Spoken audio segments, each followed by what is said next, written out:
दुःखात सुखाची साखर ठेवून जोडली जन्माची नाती।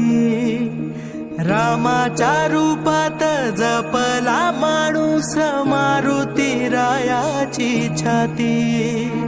वाघाची लीलानी कपाळी टिळा तू जेडंधारासाठी।